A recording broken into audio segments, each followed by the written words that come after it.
हाय। कैलाश पर्वत का नाम सुना है? सुना ही होगा।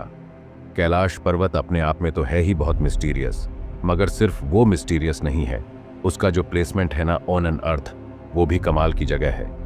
The mystery of its placement is also amazing.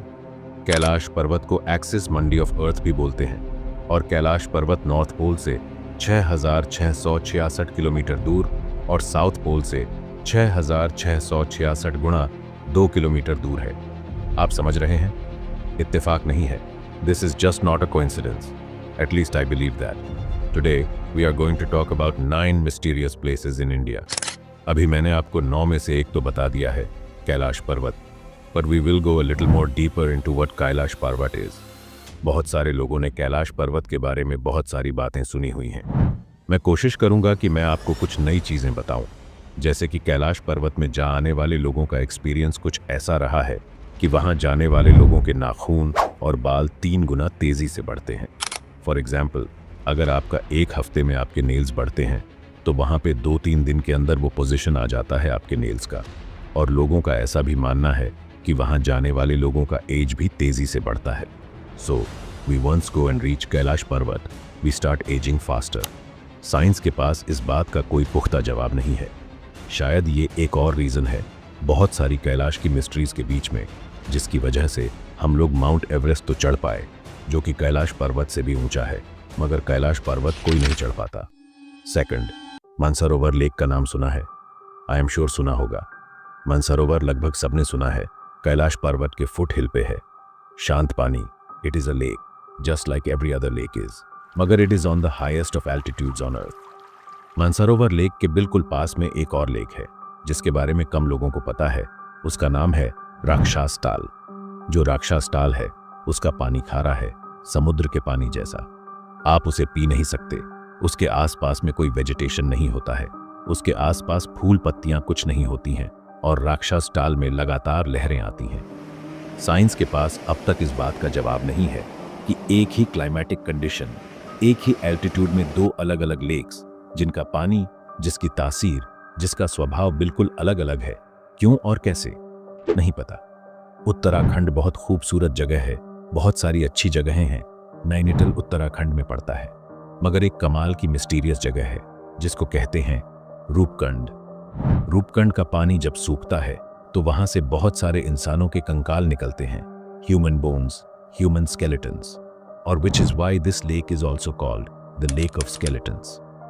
कई लोग एक फिक्स टाइम में वहां पूजा करने भी जाते हैं, मगर साइंस के पास इस बात का जवाब अब तक नहीं है कि उतने सारे ह्यूमन स्केलेटन्स, बोन्स किसके हैं, कहां से आए, उतने सारे लोग वहां क्या करने गए थे, उनकी डेथ कैसे हुई, कितने साल पहले के वो बोन्स हैं, हमें पक्का अब तक नहीं पता है। इंडिया में उत्तराखंड और ये माउंटेन से निकल के हम चलते हैं राजस्थान। राजस्थान में एक गांव है जिसका नाम है कुलधारा। ये कुलधारा जो है, अब ये राजस्थान टूरिज्म के अंदर आता है, और अभी भी सांझ होने के बाद, अंधेरा होने के बाद वहां पे लोगों का जाना, घूमना अलाउड नहीं है। आपको पता है कुलधारा विलेज का दूसरा नाम क्या है?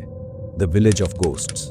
दोपहर में 2 बजे जाइए, सुबह 11 बजे जाइए, वहां अभी भी उस वक्त भी जाके घबराहट होती है, डर लगता है।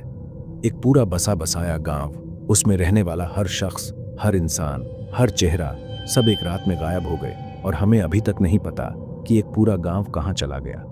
अब वहां सिर्फ खाली घर हैं। चलिए, रात भर रातों रात पूरा गांव वहां से उठ के चला आ गया होगा, तो राजस्थान जैसी जगह पे जब इतने सारे लोग वहां से निकले होंगे, पैरों के निशान छूटे होंगे, खाने की चीजें लेकर गए होंगे, तैयारी से गए होंगे। कोई तैयारी से नहीं गया। लोगों ने खाना चढ़ाया था बनाने के लिए, जो सुबह जला हुआ मिला। जलता पकता खाना छोड़ के एक पूरा गांव गायब कैसे, नहीं पता। राजस्थान के पास एक खूबसूरत सा और स्टेट है, गुजरात। हम बड़ी सारी कहानियां सुनते हैं ना, कृष्णा की द्वारका नागरी, और ज्यादातर लोग उसको मिथोलॉजी बोलकर डिस्कार्ड कर देते हैं। सबमर्ज्ड द्वारका सच में मिला है, अभी भी शोध चल रहा है।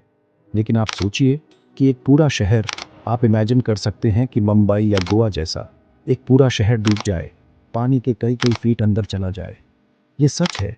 कृष्णा की नगरी द्वारका थी, और कृष्णा जी ने अर्जुन से कहा था कि ऐसा होने वाला है, तो वहां की सारी महिलाओं को, सारे बच्चों को बचाओ, वहां से ले जाओ अपने साथ, उनको सबको अर्जुन ले गए थे और पूरी द्वारका नागरी डूब गई। उसके अवशेष अभी भी पानी में हैं और पता नहीं कितनी मिस्ट्रीज उस पानी में, उस द्वारका नागरी के अंदर दबी हुई हैं। We still need to find and discover those. अब चलते हैं इंडिया के बीच में, हिंदुस्तान के दिल में।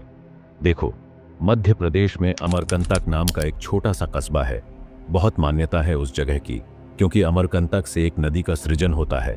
That is the origin point of a river called Narmada.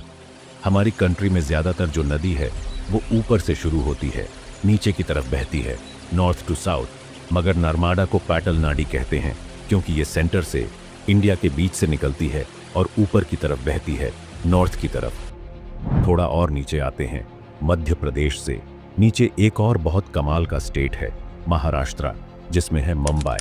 मगर उसमें एक और शहर है जिसका नाम है औरंगाबाद, और औरंगाबाद के पास एक टेम्पल है जिसका नाम है एलोरा टेम्पल। किसने बनाया, क्यों बनाया, कैसे बनाया? साइंस के पास इन तीनों सवालों का जवाब नहीं है। कोई भी कंस्ट्रक्शन दुनिया में नीचे से बनता है। पहले प्लिंथ बनता है, फिर उसके ऊपर फ्लोर्स तैयार होते हैं। ये एकलौता ऐसा मंदिर है जो एक सिंगल ह्यूज रॉक से बनाया गया है और ऊपर से नीचे की तरफ बनाया गया है। लोगों का यह भी मानना है कि इसको बनाने में कोई मॉडर्न साइंस यूज नहीं हुआ है, इसको सिर्फ छेनी और हथौड़ी से बनाया है। इन दो चीजों से कई सालों में इस मंदिर को तैयार किया गया है, जो कि ऊपर से नीचे की तरफ बना है। इसमें बहुत सारे पिलर्स हैं, इसमें डोर्स हैं, इसमें बहुत सारे स्कल्पचर्स बने हुए हैं, स्टैच्यूज बने हुए हैं। कैसे बने, क्यों बने, कैसे बनाया गया, आज का मॉडर्न आर्किटेक्चर हमको आंसर नहीं कर पा रहा है। इस मंदिर को बनते समय जो रॉक्स निकले होंगे ना, वो would be somewhere around 4 lakh ton. 4 lakh ton पत्थर उसमें से तोड़ के निकाले गए होंगे। इस मंदिर को शेप देने पर इस मंदिर के कई किलोमीटर के दायरे में ये 4 लाख टन पत्थर, जो इस पत्थर का अवशेष है, नहीं मिला। कहाँ गया नहीं पता। ये आज भी आर्किटेक्चर समझ नहीं पा रहे हैं। मध्य प्रदेश हो गया, महाराष्ट्र हो गया, एक कमाल का मंदिर आता है डाउन साउथ, जिसका नाम है वीरभद्र टेम्पल। वीरभद्र को टेम्पल ऑफ पिलर्स भी कहते हैं। इसमें बहुत सारे खंभे हैं, जिसमें से एक खास पिलर है जो जमीन को टच नहीं करता। It is the hanging pillar inside the temple. इस मंदिर में पूजा करने और अपनी इच्छा व्यक्त करने का तरीका यह है कि इस पिलर के नीचे से चुन्नी निकाली जाती है और अपनी इच्छा मानी जाती है। अब खास बात यह है कि इस पिलर को अलग अलग समय में समझने की कोशिश की गई। यह हैंगिंग पिलर मंदिर को सपोर्ट नहीं कर रहा है, लेकिन जब इस पिलर को हटाने की कोशिश की जाती है तो मंदिर की छत में दरारें पड़ने लगती हैं। मतलब अगर इस हैंगिंग पिलर को हटाया गया तो यह मंदिर कोलैप्स कर सकता है। मॉडर्न इंजीनियरिंग और आर्किटेक्ट्स के पास इसका जवाब अभी तक नहीं है। दूसरा और सबसे इंटरेस्टिंग और मिस्टीरियस मंदिर है पद्मनाभ स्वामी टेम्पल। इस मंदिर में कई दरवाजे हैं जो खोले जा चुके हैं। हर दरवाजे के अंदर से बहुत सारी ज्वेलरी, अलग अलग समय के कॉइन्स और एशियंट चीजें मिली हैं। लेकिन इनमें से एक दरवाजा ऐसा है जिसे कोड की भाषा में वॉल्ट बी का नाम दिया गया है। इसे कलारा डोर भी कहते हैं। यह दरवाजा बहुत रहस्यमयी है। इसमें 2 स्लाइड्स हैं और दोनों पर बड़े बड़े सांप बने हुए हैं जो एक दूसरे की तरफ देख रहे हैं। इसके ऊपर यक्षण का चेहरा बना हुआ है। इस दरवाजे की खासियत यह है कि इसमें कोई ताला, चाबी या की होल नहीं है जिससे इसे खोला जा सके। सुप्रीम कोर्ट ने इस दरवाजे को खोलने पर पाबंदी लगा रखी है। कई लोग मानते हैं कि इस दरवाजे के पीछे पूरी दुनिया की आधी दौलत है। अगर यह दरवाजा खुलता है तो भारत दुनिया का सबसे अमीर देश बन सकता है। वहीं कुछ लोगों का मानना है कि इसे खोलने से भारी आपदाएं और विपदाएं देश और उस राज्य पर आ सकती हैं। ऐतिहासिक प्रमाणों और लिखावटों में यह भी मिलता है कि जब भी इसे तोड़ने या खोलने की कोशिश की गई है, वहां हादसे हुए हैं। यह भी कहा जाता है कि अगर इस दरवाजे के पास कान लगाएं तो समुद्र की लहरों की आवाज सुनाई देती है। साइंस के पास इस बात का कोई जवाब नहीं है कि यह दरवाजा कैसे खुलेगा और इसके पीछे क्या है। लेकिन यह बात अजीब है कि एक बंद दरवाजे के पीछे से समुद्र की लहरों की आवाज आती है। These were the mysterious places of India. बहुत लोग इन रहस्यों के जवाब ढूंढ रहे हैं।